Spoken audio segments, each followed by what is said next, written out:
Bismillahirrahmanirrahim. Assalamualaikum warahmatullahi wabarakatuh. Alhamdulillah wassalatu wassalamu ala Rasulillah la haula wala quwata illa billah. Pemirsa dan pendengar Roja TV dan Radio Roja yang dimuliakan Allah SWT serta para ikhwan akhwat dimanapun antum berada, semoga Allah SWT senantiasa memberikan taufik dan rahmatnya kepada kita. Kita bersyukur kepada Allah Subhanahu wa taala kembali di pagi hari ini kita diberikan kesehatan dan kesempatan oleh Allah Subhanahu wa taala untuk bersuah melanjutkan dari rangkaian pembahasan kita, pembahasan yang berbicara tentang berbagai faedah-faedah dari sejarah Islam, yang mana materi ini awalnya ada sekitar 3 tahun 4 tahun, yaitu kita mulai dari sejarah Rasulullah SAW, kemudian sejarah Khulafaur Rasyidin, kemudian sejarah Khilafah Bani Umayyah, dan sekarang kita masih di penghujung sejarah Khilafah Bani Abbasiyah. Terakhir, salah satu khalifah yang berkuasa Bani Abbasiyah pada abad awal 6 Hijriah, yaitu adalah Khilafah Al-Mustashir Billah, yang telah kita bahas pada jumpa kita yang lalu, pada jumpa kita di akhir Ramadan ya, berbicara tentang Khilafah Al-Mustashir Billah. Al-Mustarsyid Billah, yaitu yang memerintah pada tahun 512 dan sampai 529 Hijriah, di mana dalam masa khilafah beliau ada banyak ulama juga yang meninggal dunia, tentunya ulama-ulama yang telah memberikan jasa kepada umat melalui ilmu yang telah diwariskan. Di antaranya adalah ulama yang cukup masyhur dan terkenal di kalangan umat, yaitu Imam Al-Baghawi, seorang mufassir yang terkenal dan juga muhaddits sekalipun faqih. Jadi beliau memiliki 3 keilmuan yang sangat tinggi, yaitu pertama adalah tafsir. Beliau memiliki karangan, yaitu nanti akan kita sebutkan dalam karya-karya beliau, Ma'alimut Tanzil, yaitu dalam judul atau nama dari tafsir beliau. Kemudian beliau memiliki kitab juga Syarhus Sunnah, ya, punya Al-Baghawi, dan juga beberapa kitab yang lainnya dalam ilmu hadis. Kemudian juga beliau memiliki fikih, ya, Al-Umdah atau Al-Mu'tamad, ya, ada beberapa judul yang diantaranya berkenaan dengan fikih Imam Asy-Syafi'i, yaitu yang beliau dalami dan beliau sampaikan di dalam beberapa penjelasan oleh penulis biografi beliau, oleh penulis para biografi, menjelaskan tentang karya-karya beliau, ya, antaranya tadi kita sebutkan dalam ilmu Al-Quran, kemudian juga dalam ilmu hadis, dan juga dalam ilmu fikih, yaitu di antaranya ya tadi bukan Amdah, Al-Tahdhib fil Fiqh, itu ada juga Syarh Mukhtasar, ya, kemudian Al-Fatawa, Al-Kifayah fil Furu', dan nanti akan kita bahas dalam beberapa karya-karya yang telah diwariskan pada umat. Maka sebenarnya sepantasnya kita mengenal seorang ulama ini, bagaimana perjuangan beliau dalam menuntut ilmu, dalam mengembangkan ilmu, ya, dan juga bagaimana beliau dalam mengamalkan ilmu, ya. Tentu ini sebagai motivasi kepada kita dan inspirasi kepada generasi muda kita, bagaimana perjuangan para ulama dahulu yang pada hari ini jasa mereka dikenang oleh umat dan mewariskan ilmu yang manfaat untuk umat. Tentu ilmu inilah yang sangat merupakan, ya, sangat akan membantu seseorang di alam kuburnya ketika kita atau seseorang telah meninggal dunia. Kita lihat betapa banyak ulama yang telah meninggal puluhan abad, ya, ataupun ratusan tahun. Hari ini namanya masih harum dikenal dengan berkat ilmu, ya, yang diwariskan kepada umat. Ya, setiap hari, ya, di setiap berbagai wilayah di dunia atau tempat di muka bumi ini, manusia menimbah ilmu melalui karya-karya mereka. Ini suatu faedah kekayaan yang mereka selalu akan terima di sisi Allah Subhanahu wa taala, yang ditegaskan oleh Rasulullah dalam hadis yang sahih, yaitu bahwa 3 amalan yang tidak akan terputus pahalanya setelah seorang meninggal dunia adalah antara ilmun yuntafa'u bih, ilmu yang bermanfaat. Subhanallah. Maka ketika kita melihat begitu banyak ulama mewariskan ilmu-ilmu yang begitu luas kepada umat ini, kemudian mereka selalu dikenang walaupun mereka telah meninggal kalau mungkin 1000 tahun yang lalu, ya, kalau Imam Baghawi sudah 900 tahun yang lalu, ya, beliau mangkat gitu ya, beliau meninggal gitu. Sekarang kita pada tahun 1432 Hijriah, beliau wafat pada tahun 516 Hijriah. Tentu ya, hampir satu abad, namun beliau dikenang oleh manusia dan dikenal oleh manusia. Sampai ilama insyaallah ya, karya-karya beliau tetap memberikan ilmu manfaat, ya, motivasi kepada umat, bagaimana, dan juga pemahaman-pemahaman yang lurus kepada umat dalam memahami agama yang mulia ini. Maka dari itu selain kita mengenal ulama-ulama kita, mengenal jasa-jasa mereka, dan sekaligus tentu kita selalu mengatakan rahimahumullah, dan semoga Allah memberikan rahmat dan ampunan kepada mereka, dan Allah menerima amal-amal ya jeripayah mereka yang telah mereka sumbangkan untuk agama yang mulia ini. Baik pemirsa dan pendengar rahmati Allah SWT, kita akan ambil sebetulnya sumber biografi beliau banyak sekali, tapi tentu di dalam berbagai referensi ataupun sumber dari biografi beliau tentu ada kekurangan, ada kelebihan. Maka kita akan mengambil dari beberapa referensi. Pertama adalah bagaimana kita akan ambil biografi beliau yang ditulis oleh pentahqiq kitab beliau Syarh Sunnah, yaitu Syu'aib Arnaud, di muqaddimah kitab beliau Syarh Sunnah ini, ya. Syarh Sunnah ini ada sekitar 16 jilid kalau nggak salah, 16 jilid. Kemudian tafsir beliau ada 4 jilid, ya, setiap jilid ada 2 juz, ya, 2 juz, ya. Kalau dalam bahasa Arab juz itu kalau kita ya jilid mungkin, tapi di setiap, ya, ini kalau tafsir beliau ada 8, ya, yang dicetak dalam 4 jilid, ya, 8 juz atau 4 jilid. Baik, kita akan coba lihat yang ditulis oleh Syekh Arnaud dalam terjemahan beliau, muqaddimah beliau tentang biografi Imam Al-Baghawi. Kita akan coba lihat di sini. Kita juga akan coba melihat sedikit pengenalan tentang kitab Syarh Sunnah ini, kitab yang cukup ya istimewa ya bagi orang-orang yang selama ini mungkin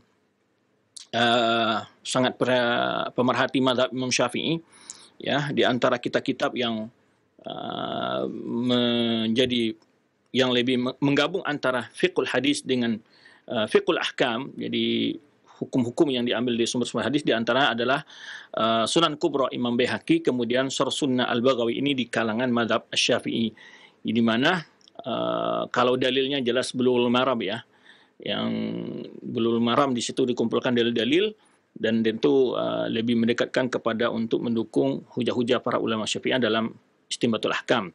Nah, kemudian di antara kitab tiga adalah seperti Sunan Kubra dan juga Syarh Sunnah Imam Al-Baghawi. Baik, pemirsa yang rahmati Allah SWT, kita akan lihat penjelasan dan ringkasan atau kutipan Imam Syu'aib Arnaud atau Syekh Arnaud menjelaskan tentang terjemah atau biografi Imam Al-Baghawi. Beliau menyebutkan Imam Baghawi adalah, di sini beliau menyebutkan begitu banyaknya masadir atau referensi terjemahan beliau atau literaturnya, ya. Beliau ngambil dari banyak, tentu dalam Tabaqat Syafi'iyah beliau terdapat dalam kitab-kitab ya, para ulama yang menulis dalam biografi para ulama Syafi'iyah. Demikian pula para ulama-ulama yang menulis tentang tokoh ahli tafsir, dan beliau juga terdapat dalam kitab Tabaqatul Mufassirin, ataupun menulis tokoh-tokoh dalam ilmu hadis, ya, seperti Imam Zahabi dalam kitab beliau Siyar Al-Umala, ya. Kemudian juga Tadhkiyatul Hufaz karang Imam Zahabi juga. Kemudian juga dalam Tabaqatul Mufassirin, dan banyak lagi referensi-referensi lain. Kemudian juga Imam Asy-Syubki dalam Tabaqat Syafi'iyah, dan juga Al-Yafi'i dalam Tabaqat Syafi'iyah, karena beliau membuat Syafi'i. Baik, kita bacakan apa yang ditulis oleh Syekh Al-Arnaud di awal muqaddimah beliau, ya, terhadap kitab Imam Al-Baghawi Syarh Sunnah. Beliau menyebutkan beliau adalah Imam Al-Hafidh, seorang ulama, orang yang hafiz. Kalimatul hafiz di kalangan para ulama muhaddisin bukan orang yang hafal Quran saja, ya, itu jelas. Tetapi dimaksud sini adalah ulama-ulama yang begitu banyak hafal hadis, ya, ahli dalam masalah isnad hadis dan juga menghafal banyak hadis. Syekhul Islam. Jadi beliau juga diitlakkan begitu dalamnya ilmu, tingginya ilmu beliau, ya, luasnya ilmu beliau diistilahkan dengan Syekhul Islam, ya. Jadi kalimat Syekhul Islam ini sudah pernah juga dipakai oleh para ulama sebelum Syekhul Islam Ibnu Taimiyah. Namun setelah Syekhul Islam Ibnu Taimiyah, kalimat Syekhul Islam lebih banyak diistilahkan kepada beliau, ya.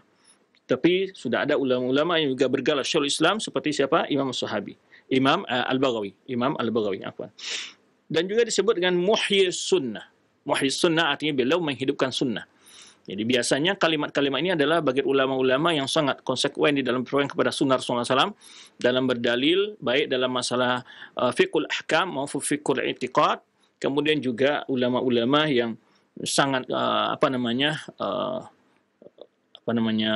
memiliki upaya besar dalam mengkanter bentuk ajaran-ajaran yang memiliki sunnah, ya, atau yang disebut dengan lebih terkenal dengan istilah syariah adalah bid'ah.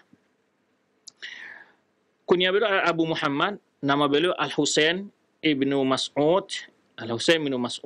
Al-Farra Al-Baghawi.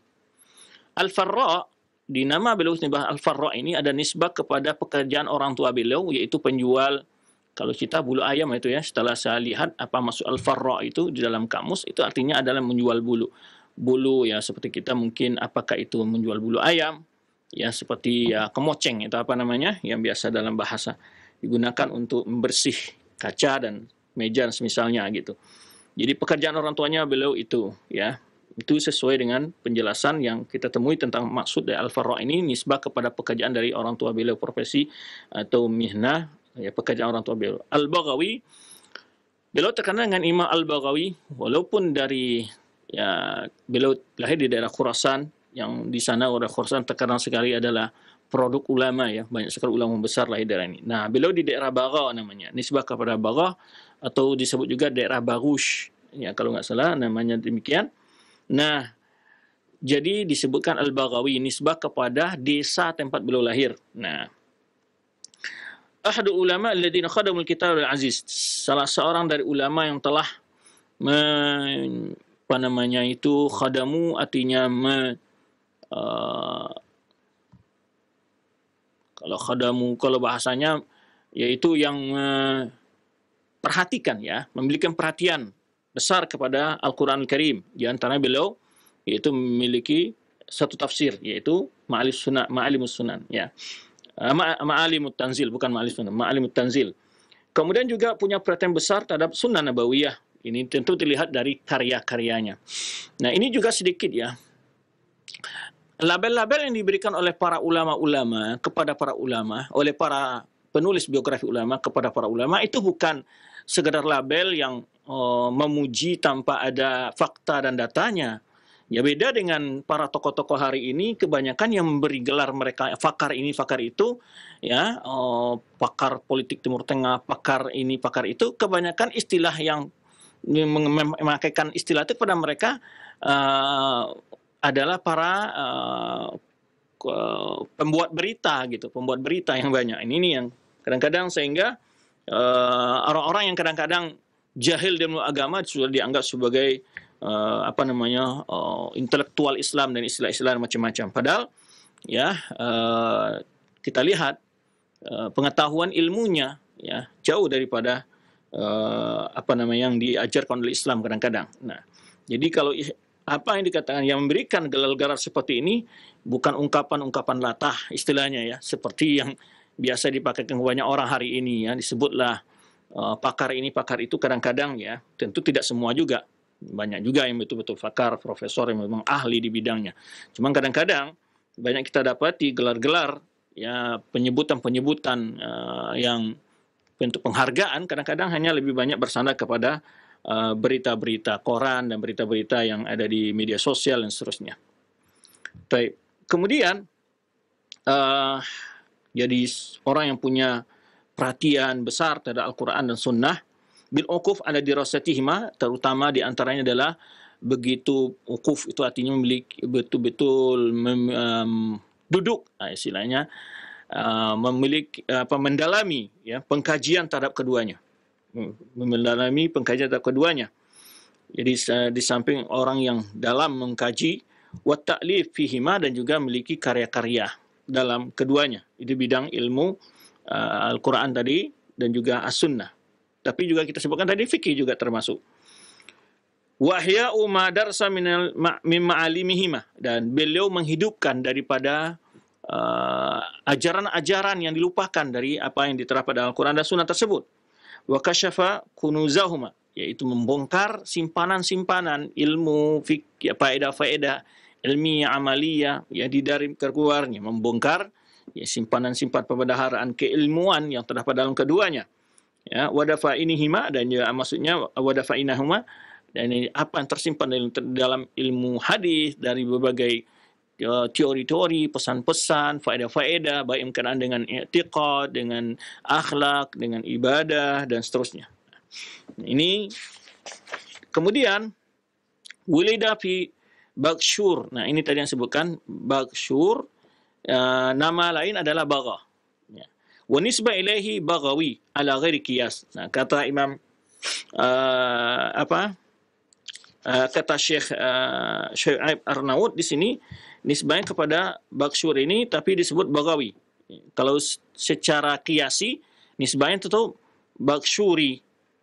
Tetapi sebenarnya setelah kita lihat referensi lain, beliau kira lahir di negeri, nama daerah beliau juga tersebut yang Bagshur itu mungkin seperti kita istilahkan kecamatan atau kelurahan atau kabupaten yaitu ya, ataupun kecamatan, tapi kelurahannya umpamanya Bagha, istilahnya begitu.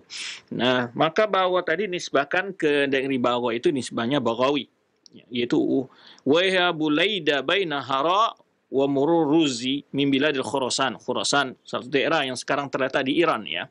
Khurasan, ya, daerah yang terletak sekarang di Iran.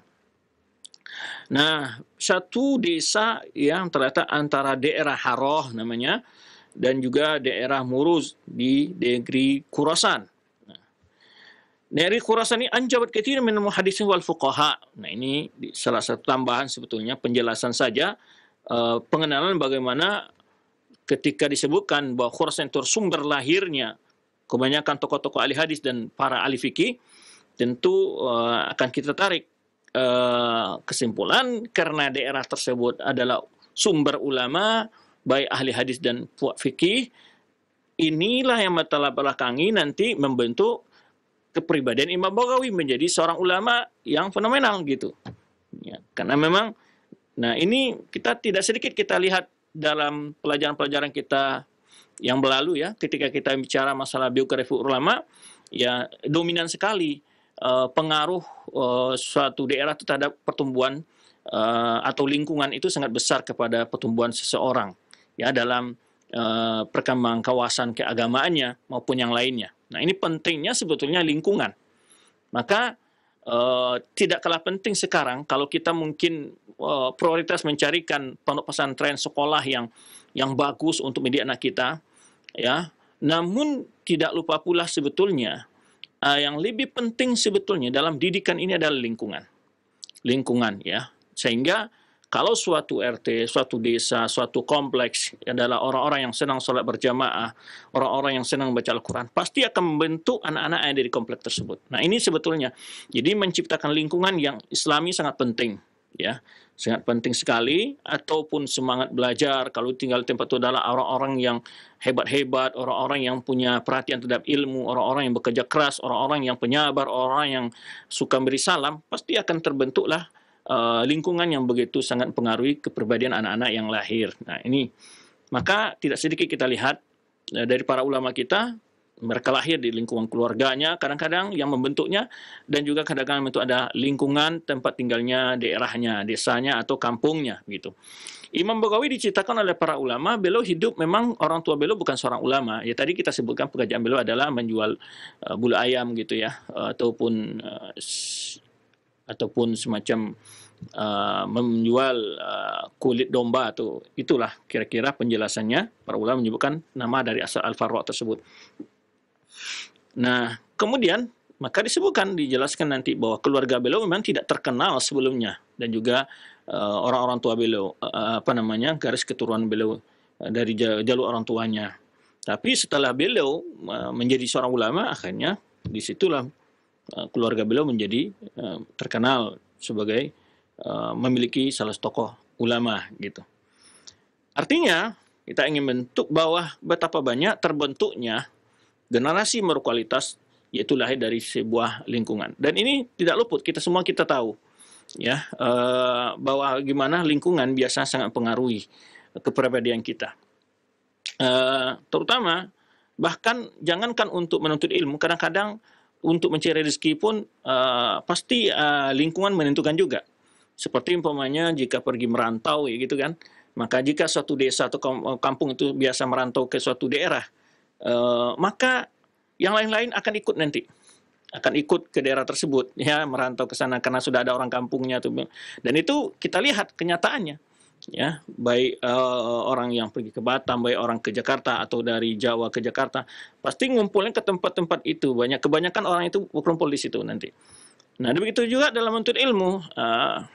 Ketika dulu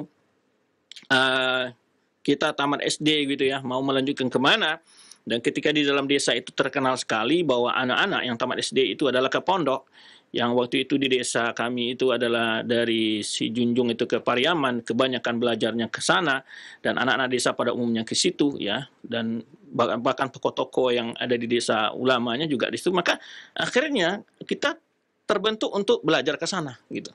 Akhirnya ada linknya, itu akan menentukan. Maka ini penting, sangat penting ya.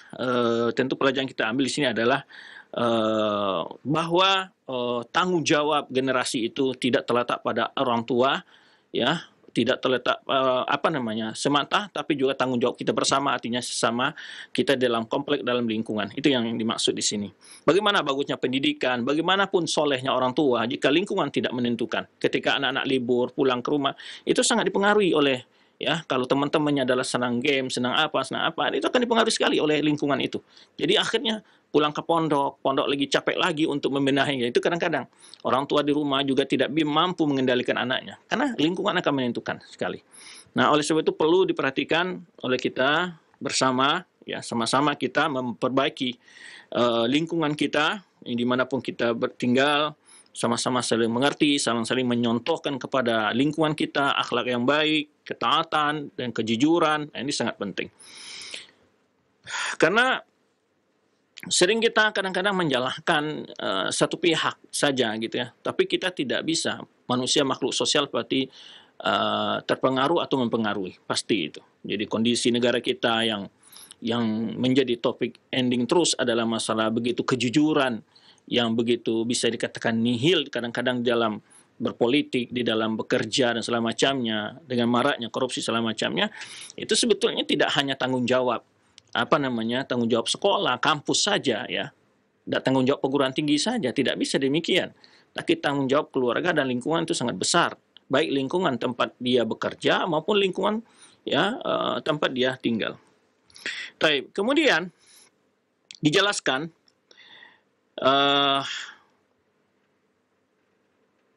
beliau menyebutkan Syekh Syuaib Arnaud di sini berapa ulama-ulama yang terkenal dari daerah Khurasan itu di mana Imam Baghawi tinggal atau dilahirkan.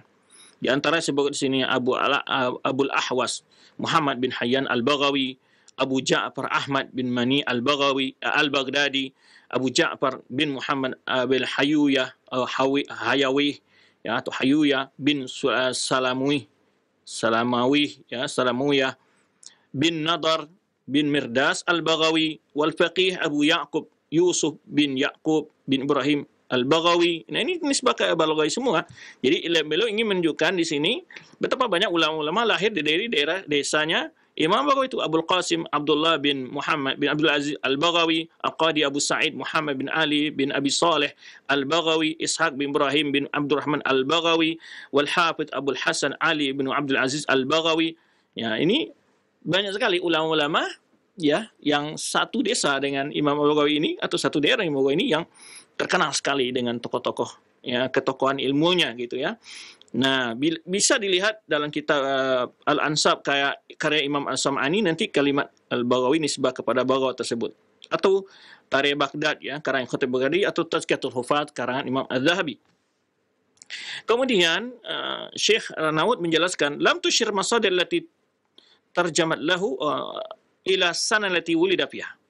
Jadi di dalam literasi yang membahas tentang biografi Imam Al-Baghawi tidak menyebutkan tahun kelahirannya atau tanggal kelahirannya. Tetapi ulama mencoba menghitung ketika Ibnu Katsir para ulama menyebutkan beliau wafat 516 dan diperkirakan berumur 80 tahun, maka ulama mengurangi 516 dikurangi 80 berarti sekitar 433 atau tadi disebutkan ya lahirnya para ulama, mencoba dikurangi begitu saja untuk mengetahui tahun lahirnya.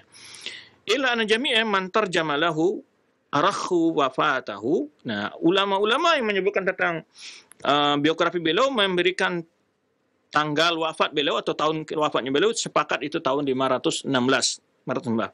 Ya. Dan innahu balagha 80. Nah, dan para penulis biografi beliau menyebutkan beliau sampai berumur 80 tahun atau lebih, ya. Maka oleh sebab itu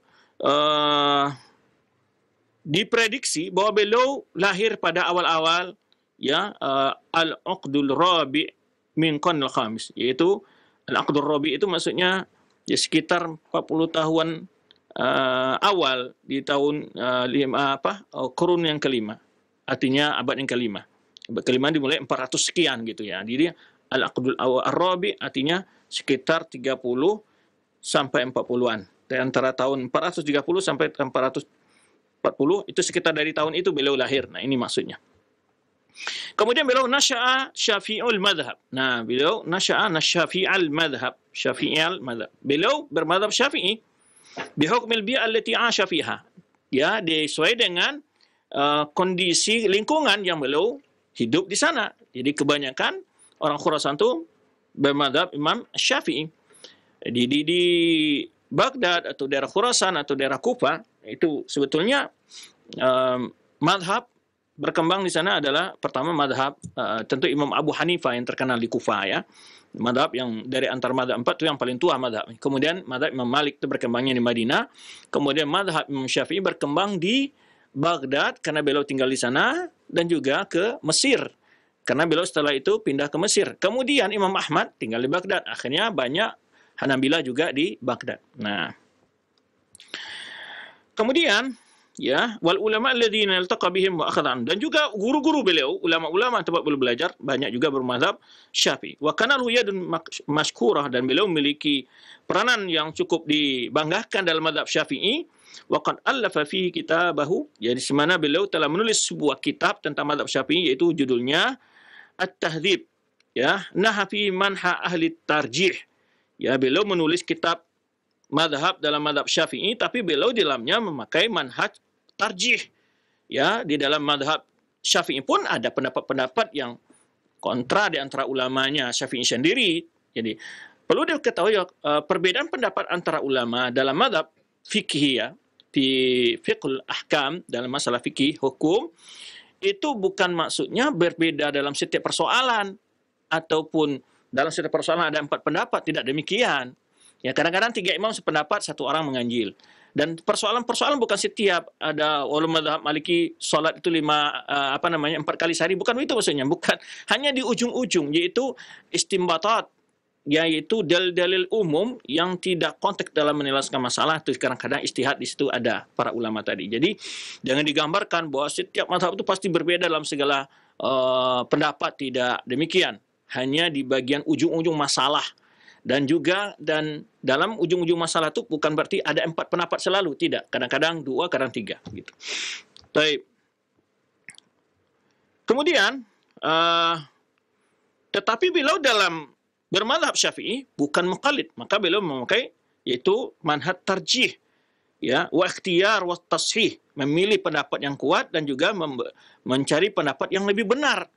Dengan apa? Tentu berdasarkan dalil Al-Qur'an.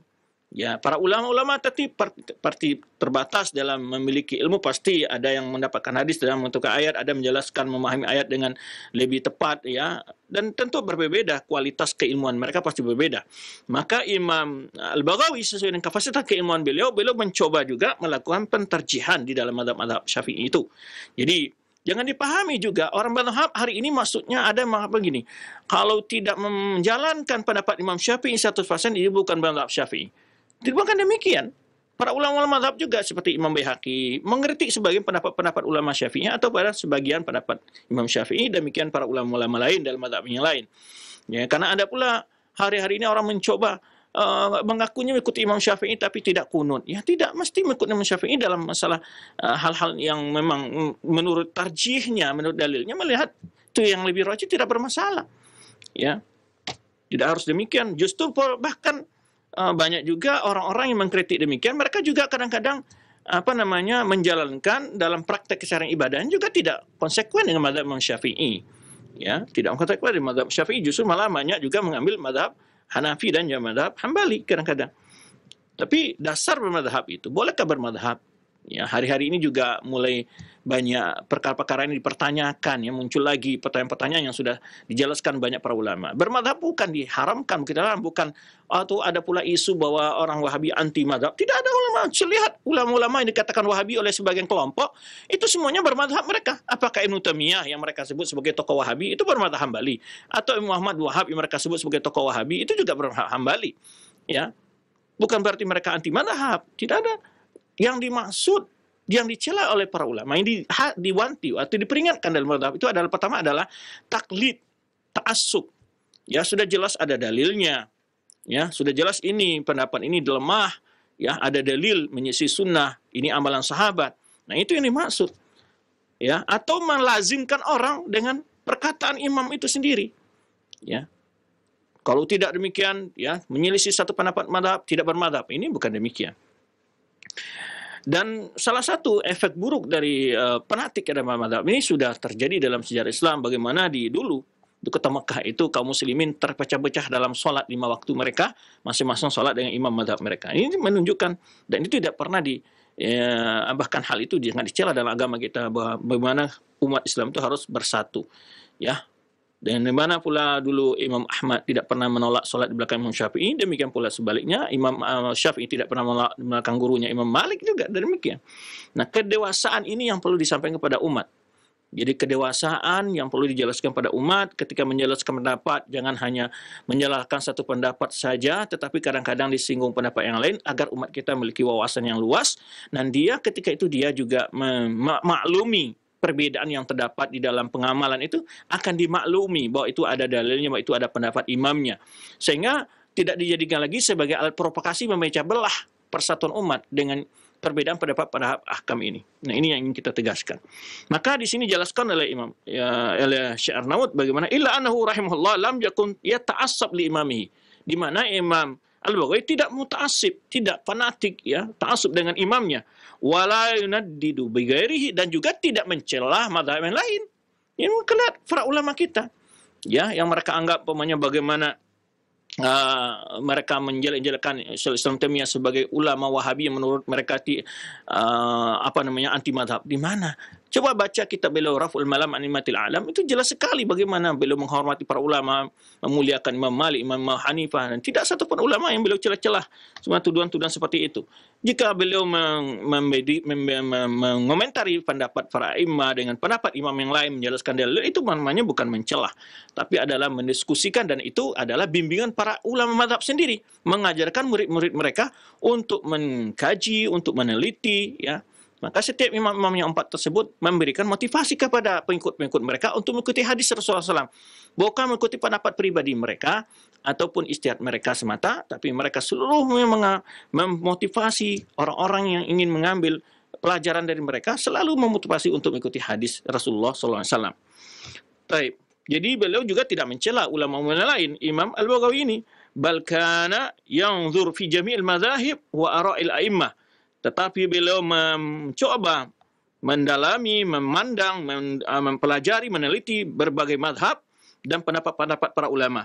Wa yattali'u ala hujajihim, dan memperhatikan hujah-hujah mereka. Nah, itu yang dilakukan oleh seorang ahlul ilmi, seorang penuntut ilmu. Ini yang dilakukan.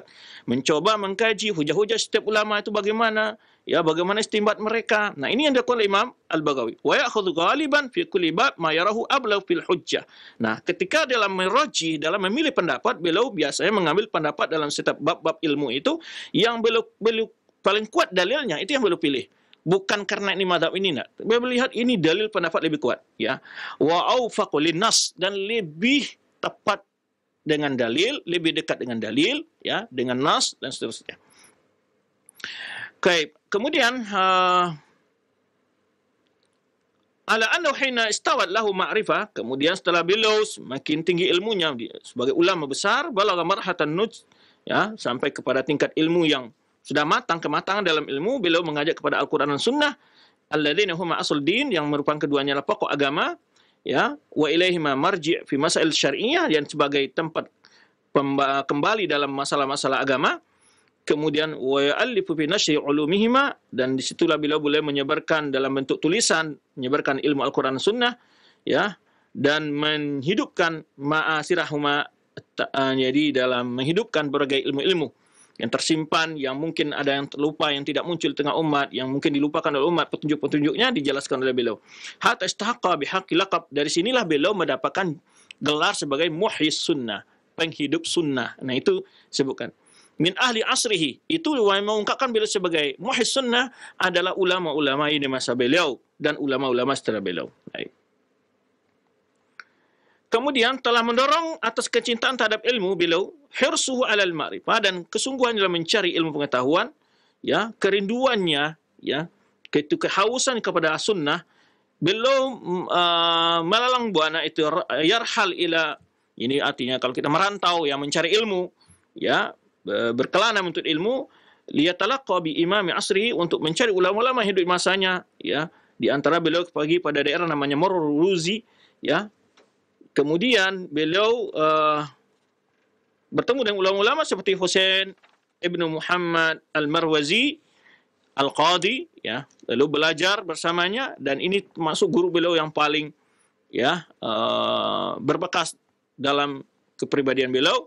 Wa tafaqaha alaihi, dan mempelajari fikih juga melalui imam tersebut dan meriwayatkan hadis juga darinya. Wa nahla min ilmihi, dan begitu banyak beliau menggali ilmu dari ulama ini, Imam Syabah Husain bin Muhammad al-Marwazi ini, maka min akhas talamizatihi, sehingga menjadi murid khusus bagi Imam Husain bin Muhammad Al-Husain bin Muhammad al-Marwazi, ya. Wa ahum, dan murid yang paling banyak mengambil ilmu gurunya. Wa afdaluhum, dan murid yang paling utama, ya, murid utama dari Imam Husain al-Marwazi ini.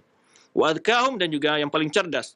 Walam yakif himmatuhu inda dzalik, dan tidak cukup semangat beliau sampai di situ, bahkan beliau berkeliling negeri Khurasan, ya, kemudian menemui ulama-ulama begitu banyak dan meriwayatkan dari mereka hadis-hadis yang sahih, meriwayatkan dari mereka as-sunan, masanid, dan berbagai buku-buku yang ditulis oleh ulama sama mereka, ya.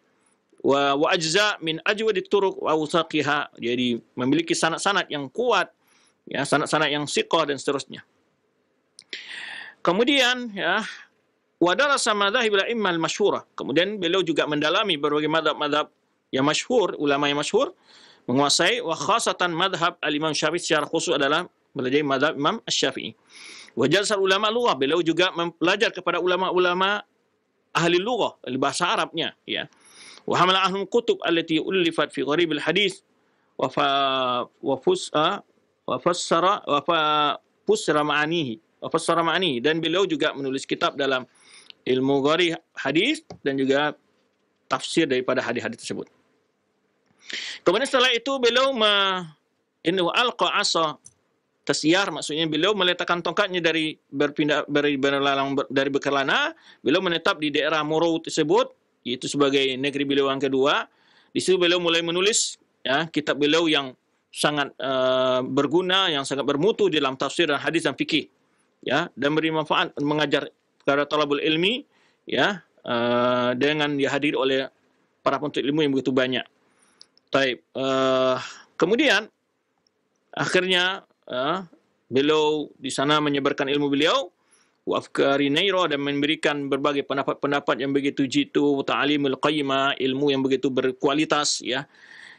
Dan akhirnya beliau wafat pada tahun 516 Hijriah. Nah, itu sedikit tentang kehidupan syakhsiyah beliau dan ilmiah beliau. Guru-guru beliau tadi kita sebutkan, di antara tadi adalah yang terkenal Imam Al-Kabir Abu Ali Al-Husain bin Muhammad Al-Marwazi, faqih Khurasan, dikenal dengan ahli fikih Khurasan, Syekhus Syafi'iyah, ada ulama yang senior dari ulama mazhab Syafi'i pada zamannya, ya. yang wafat pada tahun 460 di Hijriah. Kemudian juga Musnid Moro, yaitu ahli, orang yang punya sanad. Ya, sanad hadis di Moro itu namanya Abu Umar Abdul Wahid bin Ahmad Abdul Qasim. Ya, Al-Marwazi atau Murwi yang wafat 463 Hijriah. Kemudian Al-Faqih Al-Fadil Abdul Hasan Ali bin Yusuf Al-Juwaini Al-Ma'ruf bi Syekh Al-Hijaz. Ya, ini di antara guru-guru beliau banyak sekali di sini. Nah, ini kita lihat, sering kita ingatkan, kenapa para ulama selalu menyebutkan guru di para ulama tersebut? Karena biar tahu di mana sumber mengambil ilmu. Nah, ini di antaranya ini salah satu untuk mengenal seorang ini memiliki akidah yang benar, memiliki manhaj yang benar, pemahaman yang benar, dilihat gurunya dari mana dia belajar. Nah, itu terpentingnya di situ, ya. Jangan tiba-tiba ada orang mengaku sebagai ahli ini, dan dia hanya belajar sebagai otodidak dan seterusnya. Ini ada sekitar 20 guru yang disebutkan di sini, ya, oleh tentu guru beliau banyak ya, cuman yang disebutkan yang paling terkenal, yang paling masyhur ada sekitar 20 yang disebutkan dalam sini. Dan kemudian murid-murid beliau juga diantaranya adalah saya sebutkan sebagian di sini, Majuddin Abu Mansur Muhammad bin Abi As'ad bin Ibn As'ad Ibn Muhammad Hafada Al-Attari Al-Syafi'i Al-Usuli. Ini antara murid-murid beliau ini, dan inilah yang meriwayatkan kitab beliau Syarh Sunnah dari beliau secara langsung.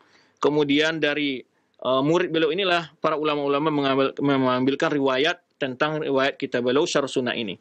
Kemudian ada lagi Abul Futuh Muhammad bin Muhammad bin Ali At-Ta'i Al-Hamadani, ya, seorang ahli hadis, ya, Al-Wa'id, dan juga orang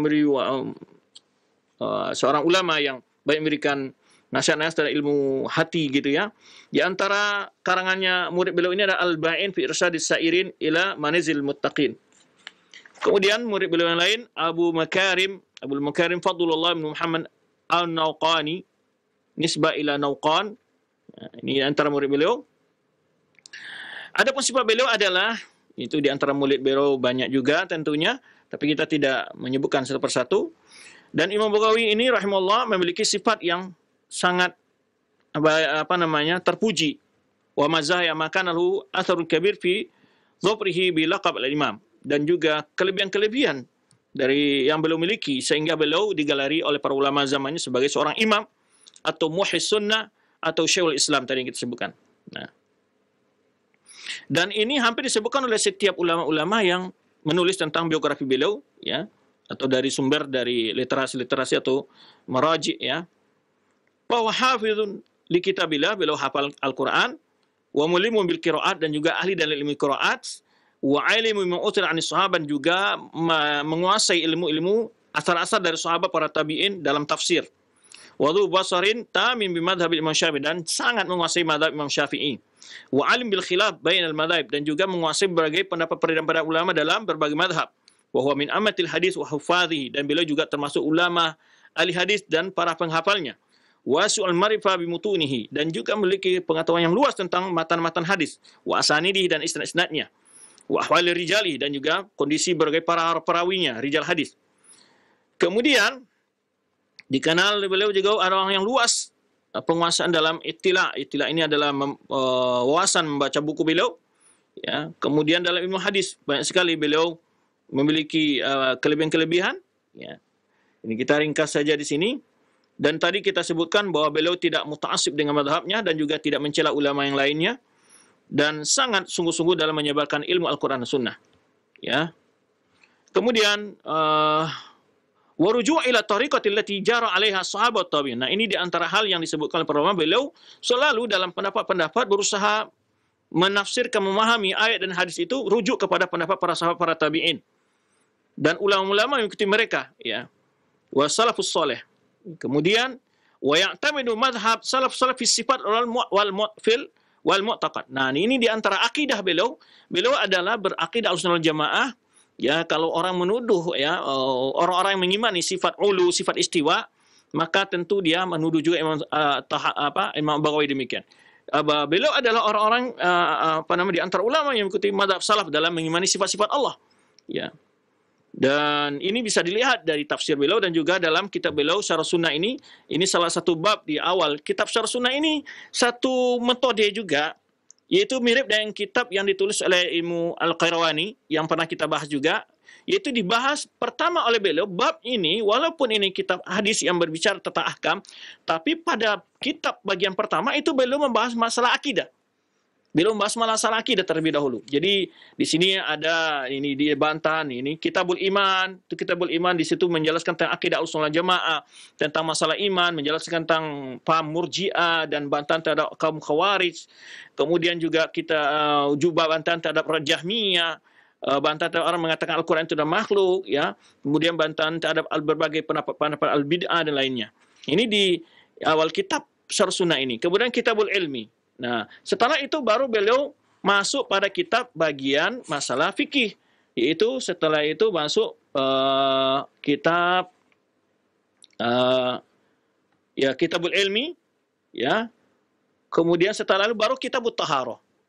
Jadi subhanallah susunannya beliau memahamkan akidah dulu, setelah itu tentang pentingnya ilmu, setelah itu baru beliau membahas kitab Taharah. Ini kitab yang ketiga, itu Kitab Taharah. Ini dan ada pujian para ulama kepada beliau sangat banyak, ya, pujian-pujian ulama kepada beliau, ya.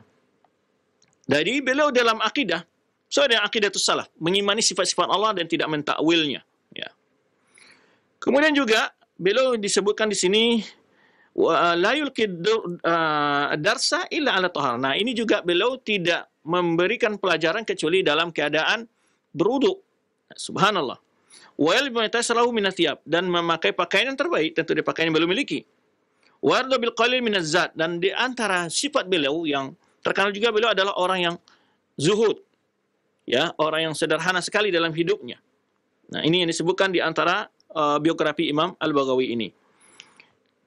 Kemudian beliau menyebutkan, ya, wa arda bil qalil min az-zat. Jadi seredar dengan kondisi yang sangat kurang dari segi harta, begitu.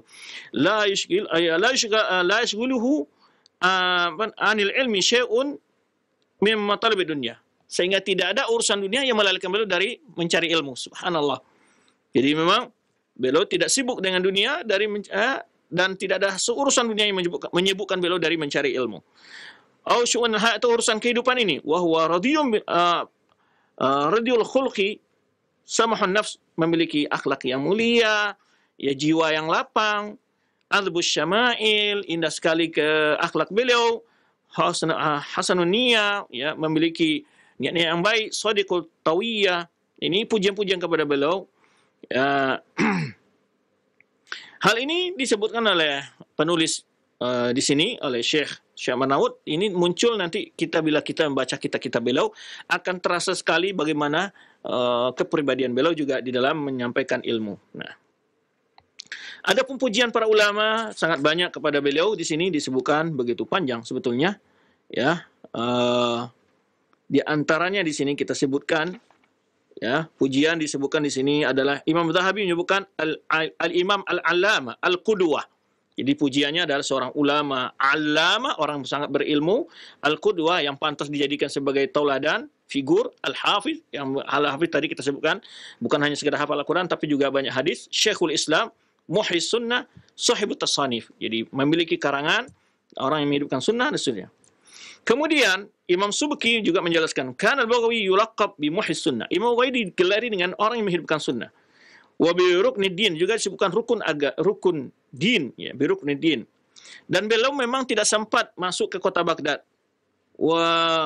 Kalau seandainya kata Subki masuk ke dalam, kalau beliau sampai ke Baghdad menuntut ilmu, ya, sungguh terjemahan beliau sangat luas, gitu, akan memiliki banyak bahan untuk menjelaskan tentang kehidupan beliau.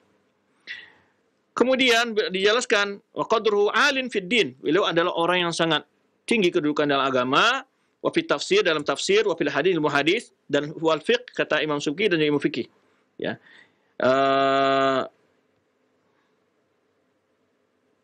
Kemudian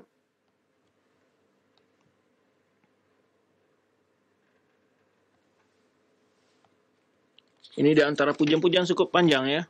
Kita ingin sedikit saja melihat, ya, tidak sempat untuk dijelaskan banyak pujian-pujian ulama kepada beliau. Di antara Ibnu Imad Al-Hambali, Ibnu Imad Al-Hambali juga menyebutkan di sini bahwa beliau adalah al-muhaddis, al-mufassir, yani artinya ahli hadis, ahli tafsir, sahibut tasanif, wa alim ahli Khurasan, seorang ulama dari ahli Khurasan, dari penduduk Khurasan, ya. Kemudian juga beliau, ya, menulis kitab, ya, dalam kitab beliau yang tadi At-Tahdhib, ya, kitab fikih yang beliau tulis, ya, beliau menyebutkan fi babir rahn, ya, syarah at-taqdi al-muhadzab i'lam anna sahib at-tahdhib, ya, yaitu Zaid at-Tahdhib, Imam Baghawi menyebutkan qalla an ra'ainahu yakhtar sya'an illa wa idza bahtha anhu wajah aqwa min ghairihi. Jadi kata pensyarah kitab muhadzab iman apa namanya iman apa namanya imam yang menulis secara muhadzab karangan Imam Nawawi, ya, Imam Nawawi kemudian disempurnakan oleh ulama Syafi'i yang lain. Nah, di sini menukil pendapatnya Imam Al-Baghawi, dijelaskan sedikit sekali kita mendapatkan di mana apabila Imam Baghawi menuliskan sesuatu kecuali dia telah membahasnya, dan kita dapatkan pendapatnya adalah pendapat yang sangat kuat dalilnya. Hadza ma ikhtisar kalamihi, dan juga singkatnya simpelnya penjelasan beliau. Wa yadullu ala nabalun kabir, menunjukkan tentang keutamaan kemuliaan yang besar bagi beliau. Wa hariyun bidzalika fa innahu jami'u li ulumil Quran was sunnah wal fiqh, karena beliau adalah ahli dalam ilmu Al-Quran, sunnah dan fikih. Baik. Banyak ulama yang telah menyebutkan tentang keutamaan beliau di sini, termasuk Ibnu Katsir menyebutkan, ya, Ibnu Katsir dalam Bidayah wa Nihayah menyebutkan bari'a fil ulum, ya, pakar dalam berbagai ilmu, wa kana 'allamata zamanihi, dan beliau adalah lambang dari zamannya dalam masalah ilmu, wa kana dayyinan, orang yang beragama, wari'an, sangat wara', zahidan, sangat memiliki kezuhudan, abidan ahli ibadah, salihan, seorang orang yang saleh. Baik, mu'allafat beliau, karang-karang beliau cukup banyak, ya. Di antaranya tadi kita sebutkan Majmu' Fatawa, ya, itu masail-masail fikih, dan yang beliau riwayatkan dari guru beliau juga Imam Abu Ali Husain bin Muhammad Marwazi. Kemudian juga ini beliau susun sebagai wajamaah ala tertib al-Muzani, Mukhtas Muzani. Jadi susunan fatwa-fatwa sesuai bagaimana juga tertib susunan bab-bab yang ditulis oleh Mukhtasar Imam Al-Muzani.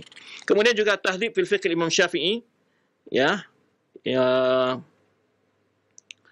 wa huwa ta'lif muharrarun muhadzabun mujarrad anil adillah ghaliban, itu lakhasahu min ta'liqati syaikhihi Al-Qadi Husain. Nah, ini juga beliau menyimpulkan dari berbagai istihadat dari guru beliau Qadi Husain Asy-Syafi'i tadi, Marwazi, dan beliau juga menambah dan mengurangi berbagai hal-hal yang terdapat dalam istihadat gurunya, dan ini sangat terkenal di kalangan para ulama Syafi'i, disebutkan oleh Syekh Arnaud bahwa Tahdhib fi Fiqh Imam Syafi'i karya Imam Al-Baghawi. Kemudian, ya, disebutkan bahwa Imam An-Nawawi menukil banyak dari Imam dalam kitab beliau Raudhah, ya.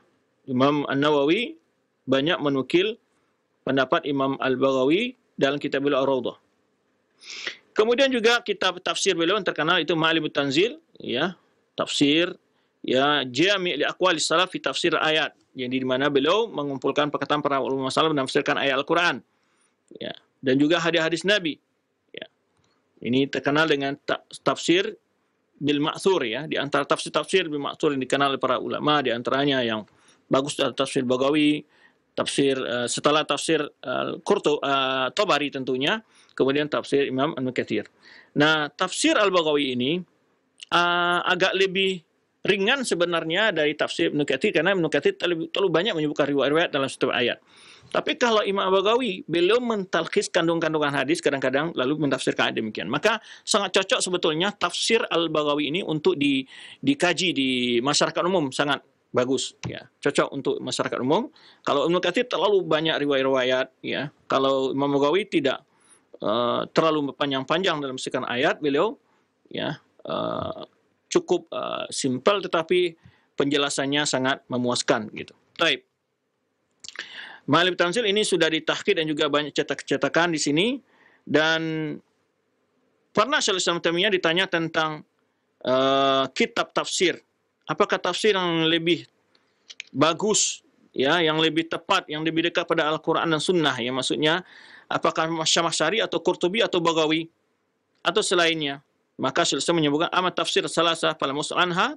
Tafsir yang ditanya tiga hal ini, tafsir Syamakhsyari adalah tafsir Mu'tazili, Al-Qurtubi dari Maliki, fa aslamuha minal bid'ah wal hadis ma dha'ifa Al-Baghawi. Kata Syekh Islam Taimiyah menyebutkan yang paling selamat dari berbagai macam adanya indikasi bid'ah, perbuatan bid'ah dan hadis-hadis yang dhaif, kata beliau adalah tafsir Imam Al-Baghawi. Ini kata Syekh Islam Taimiyah. Kemudian kitab beliau adalah Masahibus Sunnah. Nah, ini adalah di samping Syarh Sunnah ada lagi Masahibus Sunnah, kitab yang menyebutkan di situ hadis-hadis, Tapi dalam Masahibus Sunnah tidak ada isnadnya. Dan di sana beliau membagi antara sihah wal hisan, dan beliau sebutkan sihah itu ada hadis yang dikuali Bukhari Muslim, atau salah satunya wihisan dalam dilakukan oleh Kitabus Sunan. Jadi manhaj beliau dalam kitab Masahibus Sunnah itu begitu. Kemudian kitab yang lain adalah kitab Masahibus Sunnah ini diringkas oleh Imam At-Tabrizi, yaitu dalam judul Mishkatul Masabih. Mishkatul Masabih. Kemudian kitab beliau yang lain ditulis oleh Imam Baghawi adalah Syarh Sunnah. Ini yang sedang saya pegang ini, jilid yang pertama. Syarh Sunnah tadi kita sebutkan ada sekitar 16 jilid. Kemudian adalah Al-Anwar fi Syama'il Mukhtar. Kemudian juga kitab Al-Jami' Baina Sahihaini. Kemudian Al-Arba'un Haditsan dan lain daripada bagai karang-karang beliau. Soalnya masih banyak tulis-tulisan yang menyebutkan karang-karang beliau yang lain. Di antara fikih adalah At-Tahdzib fil Fiqh, ini kita sebutkan Syarh Mukhtasar, kemudian juga Al-Fatawa, Al-Kifayah fil Furu', kemudian Tarjimatul Ahkam fil Furu', Al-Irsyad, Riyadun Nadhirah, ini banyak ini dalam fikih ini. Kemudian dalam ilmu Quran tadi ada Al-Kifayah fi Ilmil Qiraah. Dalam hadis sudah kita sebutkan di antara tadi Syarh Sunnah, Masahibus Sunnah, Jam' Baina Sahihain, Al-Anwar fi Syama'il Nabi Al-Mukhtar, Al-Arba'in Haditsan. Itulah yang dapat kita bahas tentang sekilas biografi Imam Baghawi. Adapun akidahnya, nah ini sedikit barangkali perlu kita tegaskan, akidah beliau. Ini juga disebutkan oleh para pentahqiq tafsir beliau, Imam Baghawi min amatis salaf, alladzina taqayyadu bil kitab was sunnah fi mafhumil i'tiqad bi khassatin fi ma yatar bi asma' sifat. Dan Imam Baghawi adalah ulama yang berjalan di atas manhaj salaf dan sangat berpegang teguh dengan Al-Quran dan Sunnah, secara khusus dalam masalah pemahaman asma wa sifat. Di antara hal-hal yang menunjukkan ini, contohnya ta'liqi ala hadis alladzi rawahu Muslim fi qadar. Di antaranya beliau menjelaskan hadis yang akan Imam Muslim dalam masalah qadar, yaitu bab tasrifillahi ta'ala al-qulub kaifa sya', yaitu tentang bab dalam jelaskan bahwa Allah membolak-balik hati makhluknya bagaimana ia kehendaki. Yaitu disebutkan dalam juz'ul awal min kitabil azim Syarh Sunnah. Ini disebutkan dalam kitab yang pertama, ini di sini juz yang pertama dari Syarh Sunnah. Kemudian juga sebenarnya kita sebutkan tadi qala Syaikhul Imam Al-Isba', di sini disebutkan dari juz awal ini halaman 168 dari Syarh Sunnah ini, jelaskan di sini 168. Jadi beliau berkata, al-isbi' al-madhkur fil hadis sifatun min sifatillah, yaitu jari yang tersebut dalam hadis itu adalah di antara sifat-sifat Allah. Wa kadzalika ma jaa kullu ma jaa bihil kitab was sunnah, dan semua sifat-sifat yang terdapat Al-Qur'an dan Sunnah min hadzal qabil adalah seperti ini, kata beliau, dalam sifat-sifat Allah, seperti kalimat an-nafs, al-wajh, wal-ain, wal-yad, wal-rijl, wal-ityan, wal-maji', wal-nuzul ila as-sama'i dunya, wal-istiwa' ala al-'arsy, wad-dhahik, wal-farah, ila an yaqula fi safha 170, dalam halaman 170, jilid pertama di sini. Fahadi wa nadhairuha sifatullah. Ini semua adalah sifat-sifat Allah. Kemudian warda biha as-sam'u yajibul iman biha, yang terdapat dalam as-sam', maksud dalil Al-Quran Sunnah yang kita wajib beriman dengannya. Wa imraruha ala zahirha mu'aridan fiha anit ta'wil. Jangan dipahami secara zahir dan tidak perlu ditakwil. Mutajanniban anit tashbih, tapi harus dihindari yaitu tashbih. Artinya sifat-sifat Allah namanya memang sama dengan nama-nama sifat makhluk tapi tidak serupa dengan sifat makhluk. Itu mutajanniban anit tashbih, tidak diserupakan dengan sifat makhluk. Mu'taqidan al-bari subhana, meyakini bahwa Allah Subhanahu wa taala ya la yashbihu syai'un min sifatil khalqi. Tidak ada sesuatu pun dari sifat Allah yang menyerupai sifat makhluk.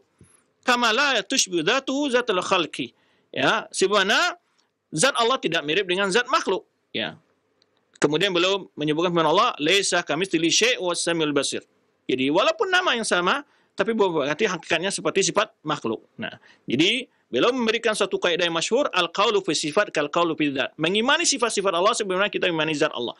Di mana zat Allah, Allah punya zat tidak seperti zat makhluk, demikian pula Allah punya sifat tidak seperti sifat makhluk. Meskipun sama, penyebutannya sama, tapi hakikat dan rupanya tidak sama.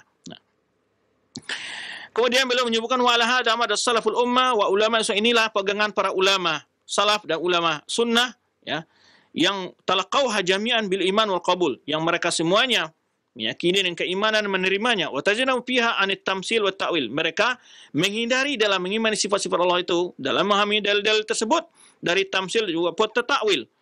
Wa wakkalul ilma fiha ila Allah azza wa jalla, dan mereka menyerahkan ilmunya kepada Allah Subhanahu wa taala. Jadi di sini ada namanya tafwidul kaifiyah, bukan tafwidul makna.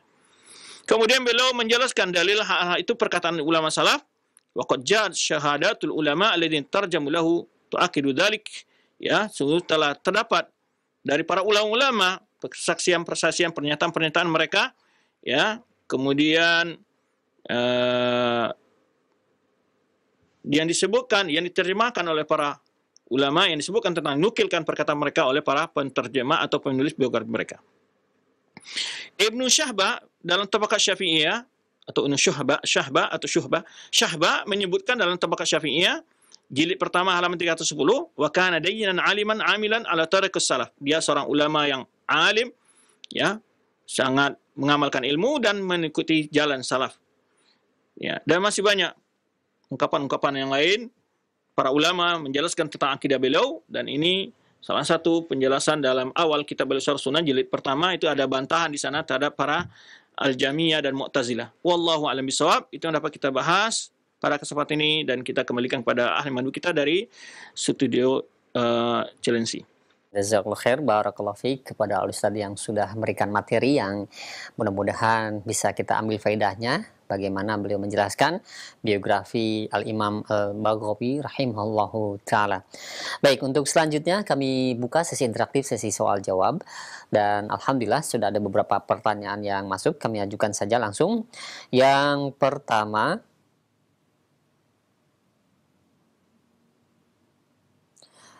ada dua pertanyaan yang sama, yang senada, diantaranya dari hamba Allah yang berada di Sulawesi Barat, dan penanya yang lainnya yang berada di Bogor.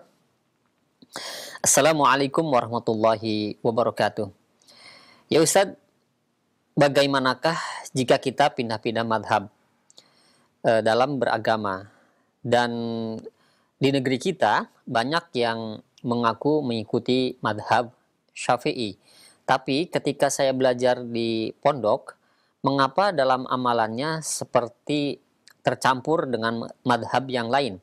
Contoh, dzikir setelah sholat, padahal madhab Imam Syafi'i itu disirkan dan madhabnya Imam Ahmad itu dijaharkan. Juga dalam pengucapan amin dalam sholat juga berbeda. Madhab Imam Syafi'i selesai mengucapkan amin baru makmum mengucapkan amin, dan ya, banyak hal-hal perbedaan yang tercampur di situ antara satu madhab dengan madhab yang lainnya. Saya jadi bingung, di satu sisi wajib mengikuti satu madhab dan kadang mengingkari madhab yang lain dan tidak boleh mengikuti madhab yang lain, tapi amalannya dicampur-campur. Mohon penjelasannya Ustaz.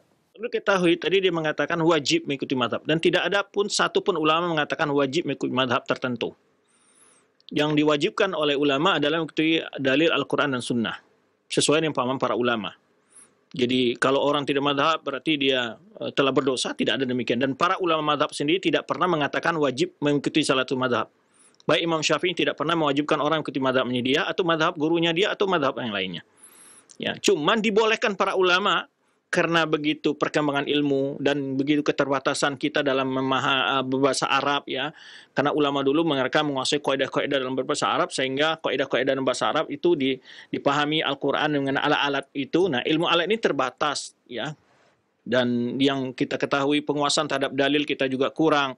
Nah, mereka dulu hafal Al-Quran, dan hafal Al-Quran bukan sekedar hafal nomor halamannya ya, tapi hafal dan artian dapat menggabungkan ayat ini juga dijelaskan oleh ayat lain, yaitu maksudnya demikian. Jadi jangan, kalau soal hafal ya jangan seperti kaset ya, ataupun sekedar menghafal. Anak-anak banyak hafal hadis, tapi dalam hafalan yang sifatnya hafal dalam makna juga memahami, bukan sekedar hafal. Nah, jadi keterbatasan inilah, dan juga penguasaan mereka terhadap hadis. Kita juga perlu banyak belajar hadis, tapi kadang-kadang tidak ingat hadisnya, tidak hafal, dengan tidak hadir saat kita membahas. Ulama dulu ingatannya sangat kuat. Nah, ini yang keterbatasan ini, maka ulama memberikan kemudahan untuk belajar dalam masalah agama, hukum-hukum fikih umpamanya, tidak masalah memiliki belajar kepada ulama yang mungkin mengajarkan melalui buku mazhab tertentu, apakah itu melalui kitab mazhab yang fikihnya Hambali atau Hanafi ataupun Syafi'i ataupun Maliki, tidak bermasalah. Tetapi dalam perjalanan pasti guru-gurunya akan menjelaskan, oh pendapat ini, seperti Imam Ibnu Abdul Bar juga pernah mengkritik pendapat-pendapat ulama Maliki ya beliau ketika lemah. Contoh, Imam Malik mengatakan bahwa puasa Syawal itu beliau ingkari. Nah, bagaimana? Apakah kita harus diikut? Jelas-jelas hadis menjelaskan seperti itu. Nah, jadi memang setiap mazhab itu punya pendapat-pendapat lemah pasti. Tapi dia pendapat-pendapat itu dikantar dengan dalil, ya, tidak dijatuhkan ulamanya, tetap dimuliakan. Ya, di antara ulama, kenapa Imam Malik menjadikan suatu puasa Syawal beliau ingkari umpamanya sunnah puasa Syawal?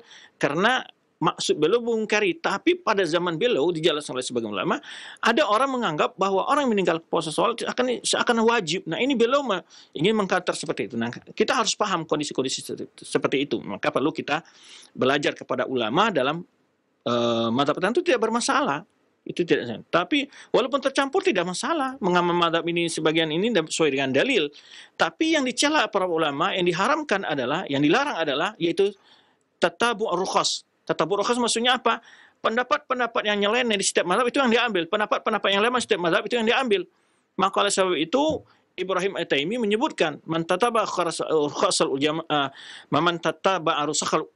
ulama, ya, faqad jama' syarra kullah, ya, atau Ibrahim Adham mengatakan, ya, menyebutkan bahwa orang-orang yang mengikuti pendapat ulama-ulama yang pendapat yang lemah-lemah itu, pendapat-pendapat yang mudah-mudah, bermudah-mudah, tujuannya adalah ingin mencari hal-hal yang gampang-gampang. Nah, itu tazandak, dalam sebuah riwayat disebutkan, ya, sungguh dia menjadi zindik. Dalam sebuah riwayat lain disebutkan adalah faqad jama' syarra, sungguh dia telah mengumpulkan semua keburukan, pendapat yang buruk semua, artinya hal-hal yang buruk, seperti tong sampah begitu. Nah, tujuan kita meneliti pendapat ulama bukan mencari pendapat yang mudah, yang gampang, yang sesuai dengan hawa nafsu kita, tidak. Tetapi tujuannya adalah untuk mengikuti mana yang lebih kuat dalilnya. Sebenarnya disebutkan tadi tentang manhaj Imam Al-Baghawi, dan gitu semua ulama. Ulama ketika membahas hadis bukan mengklasifikasi hadis untuk ini hadis mutawatir, hadis ahad. Bukan hadis ahad artinya tidak dijadikan dalil dalam akidah. Ini mazhabnya orang mutakalimin, tapi itu semua ulama hadis tidak ada membeda-bedakan dalam berdalil dalam masalah akidah. Ya, satu pun ulama hadis tidak ada yang membedakan masalah akidah dalam berhujah dengan hadis ahad, tidak ada. Ya, hatta Imam Baihaqi yang dianggap sebagian orang bahwa dia ulama Asy'ariyah, dalam kitab beliau Al-I'tiqad, Asma' Sifat, banyak sekali hadis ahad beliau pakai. Ya. Nah, jadi ulama dalam membahas bukan maksud mencari pendapat-pendapat yang gampang dan mudah, tapi mencarikan hal yang lebih tepat dalam mengamalkan Al-Quran dan Sunnah, itu yang diupayakan ulama. Nah, walaupun dalam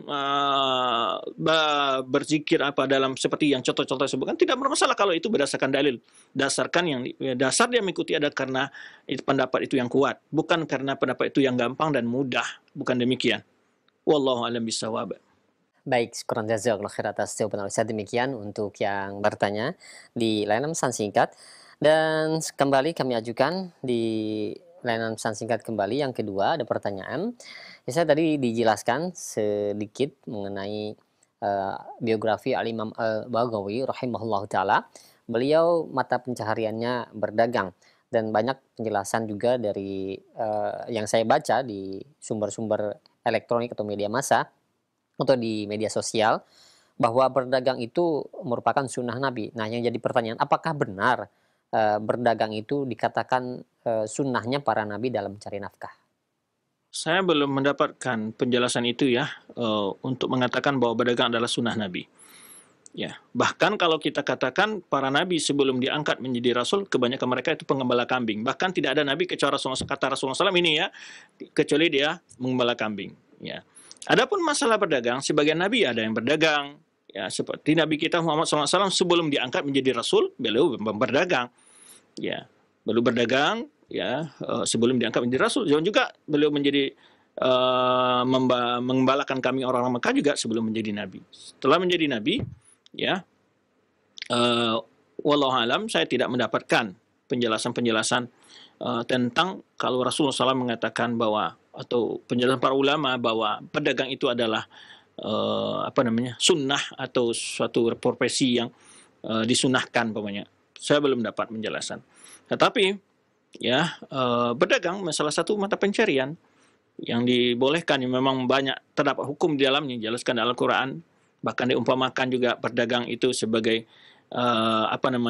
umpama kita beramal soleh, ya, seperti berdagang juga diumpamakan seperti itu.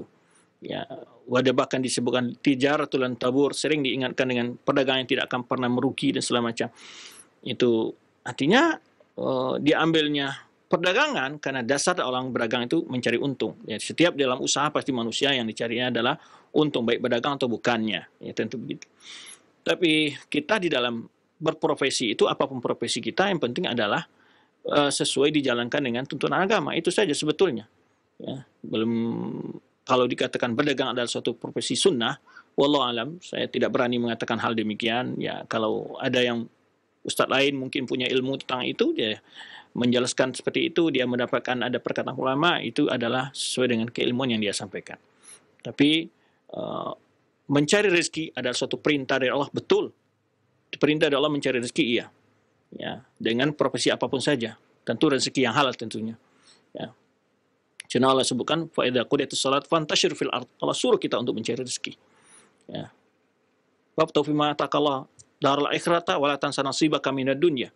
Cari dari apa yang telah Allah berikan kepada kamu ke bagian akhirat, tapi jangan lupa untuk bagianmu di dunia. Dan banyak sekali ayat-ayat di mana Rasulullah SAW memotivasi untuk kita menjadi orang yang memiliki profesi untuk mencari rezeki, tidak bermasalah. Bahkan Rasulullah SAW mengatakan bahkan profesi menjadi tukang kayu bakar itu lebih baik daripada hanya dengan meminta-minta kepada orang lain. Jadi jelas umat Islam itu adalah umat yang bekerja keras, umat yang memiliki harga diri, ya, umat yang meyakin dengan kemudahan Allah dan beri rezekinya, hanya tinggal dia hanya sekedar berusaha, hasil itu adalah Allah yang menentukan. Wallahu a'lam bishawab. Syukran jazakallahu khair atas jawaban Al-Ustaz. Demikian untuk pertanyaan, 2 pertanyaan di layanan pesan singkat. Dan rupanya 2 pertanyaan tadi mengakhiri acara di kesempatan pagi hari ini, Ustaz, karena waktu yang tidak mencukupi untuk melanjutkannya. Mungkin ada kesimpulan yang dapat disampaikan untuk para pemerhati roja sekalian. Nah, silakan Ustaz. Alhamdulillah, segala puji dan syukur pada Allah. Terima kasih atas kehadiran antum semua, atas waktu yang telah diluangkan untuk mengikuti kajian kita ini. Semoga Allah SWT memberkahi kita semua, termasuk para teman-teman yang ada di studio Cilensi Mohon, studio mini, studio Syafi'i. Semoga Allah Subhanahu wa taala senantiasa melindungi kita dari segala hal-hal yang membahayakan agama dan dunia kita, dan menuntun kita kepada jalan yang terbaik dalam kehidupan ini. Semoga Allah SWT senantiasa memperbaiki kondisi bangsa kita, memperbaiki penguasa kita, memperbaiki kondisi kita terutama, ya, kembalikan kita, dilahirkan di tengah-tengah kita pemimpin-pemimpin yang jujur, pemimpin-pemimpin yang adil, ya, dan kita diharapkan untuk kepada kita semua untuk selalu berdoa untuk agar bagaimana Allah memberikan yang terbaik bagi bangsa dan negara kita ini. Demikian para pemirsa dan pendengar semua. Terima kasih. Wallahu a'lam bishawab. Mohon maaf jika ada kekurangan dalam penyampaian materi ini.